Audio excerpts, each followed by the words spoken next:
আরেকটি বক্তব্য শুনে আমার কলিজা ঠান্ডা হয়ে গেল।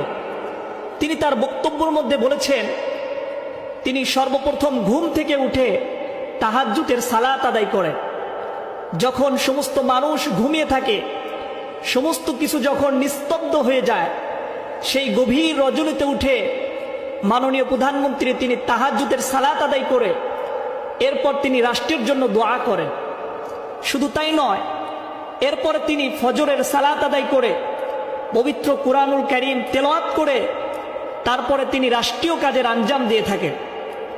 মাননীয় প্রধানমন্ত্রী আম্মাজান, আপনি আবার এই বাংলাদেশের প্রাইম মিনিস্টার হবেন, ইনশাআল্লাহ আপনাকে কেউ ঠেকাতে পারবে না। কারণ মনে রাখবেন, মাননীয় প্রধানমন্ত্রী তিনি যদি আবার এই বাংলাদেশের প্রাইম মিনিস্টার হন, তাহলে দেশের আরো উন্নত হবে। আপনারা দেখেছেন যে ইতিপূর্বে কত উন্নয়ন হয়েছে বাংলাদেশের মধ্যে। তন্মধ্যে অন্যতম একটি হচ্ছে পদ্মা সেতু। এত বড় একটি পদ্মা সেতু বাংলাদেশের জন্য একটি অহংকার, একটি গর্বের বিষয়। শুধু তাই নয়, তিনি ইসলামের জন্য অনেক খেদমত করেছেন। যেমন তিনি প্রত্যেকটি থানায় থানায় এক একটা করে মসজিদ তৈরি করেছেন, যেই মসজিদগুলো মডেল মসজিদ বলা হয়, যেই মসজিদগুলো দেখলে কলিজা ঠান্ডা হয়ে যায়, এত চমৎকার চমৎকার মসজিদ তৈরি করেছেন। এজন্যই তো রাসূল সাল্লাল্লাহু আলাইহি ওয়াসাল্লাম তিনি বলেছেন, মান বানা লিল্লাহি মাসজিদান বানাল্লাহু লাহু বাইতান ফিল জান্নাহ। যে ব্যক্তি আল্লাহ রাব্বুল আলামিনের জন্য এই পৃথিবীর বুকে মসজিদ নির্মাণ করবে, বানাল্লাহু লাহু বাইতান ফিল জান্নাহ, আল্লাহ রাব্বুল আলামিন তার জন্য জান্নাতের মধ্যে একটি ঘর নির্মাণ করবেন। মাননীয় প্রধানমন্ত্রী এই বাংলাদেশের মধ্যে শত শত মসজিদ তৈরি করেছেন। এই শত শত মসজিদ তৈরি করার বদৌলতে ইনশাআল্লাহ আল্লাহ তাআলা আপনার আমলনামায় এই শত শত জান্নাতের মধ্যে বাড়ি করে দিয়েছে।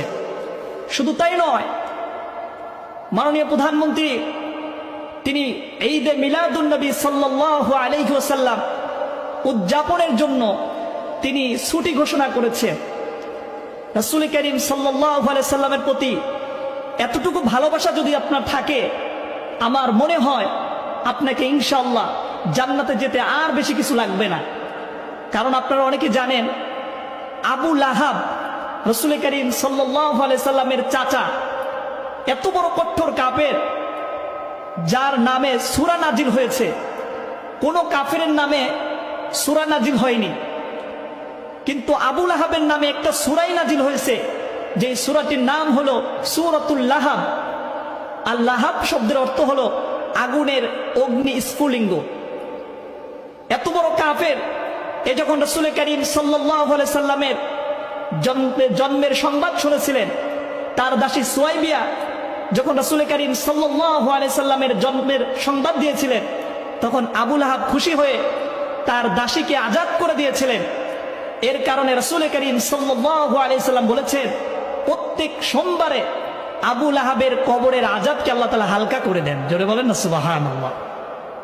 আবু লাহাবের মতো কঠোর কাফের শুধু রাসূল করিম সাল্লাল্লাহু আলাইহি সাল্লামের মিলাদকে কেন্দ্র করে শুধু খুশি হওয়ার কারণে যদি তার কবরের আযাব মাফ হয়ে যায়, আর আমরা তো একজন মুসলমান, মাননীয় প্রধানমন্ত্রী তিনি তো একজন মুসলমান, তার যদি এতটুকু ভালোবাসা থাকে, জান্নাতে যেতে এর চাইতে আর বেশি কিছু লাগবে না ইনশাআল্লাহ।